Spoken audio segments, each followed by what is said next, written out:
মা নিজে মহাশ্মশানে বিরাজ করে।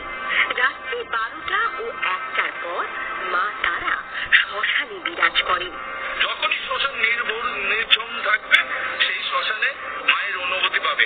মা তো মন্দিরে থাকে না, রাত্রির কালে রাত্রি 1টার পর 12:30টার পর শ্মশানে মা তারা বিরাজমান থাকে।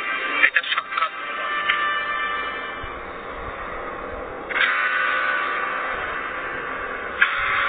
আমাদেরকে এই সমীরনাথ অঘরী বাবা আরো জানান যে তিনি এই মহাশ্মশানে কুকুর, শিয়াল ও সাপ এবং মায়ের দর্শনের অনুভূতিও লাভ করেন এবং এই শ্মশানে যখন শিয়াল মা নাকি তখন সাক্ষাৎ এখানে আবির্ভূত হন। কেন আমি অনুভূতি অনেক কিছুই করেছি। অনেক বাবারা চলে এসেছে আর এই বামদেবের জন্য কিন্তু এই পশ্চিম অবস্থা এত বিখ্যাত হয়ে উঠেছে, কারণ এই দিনে কিন্তু বামদেবকে দেখা দিয়েছিল মা তারা পশ্চিম অবস্থার দিনে। এই অমাবস্যাতে যদি ধ্যান করা হয় পিতৃদের আশীর্বাদ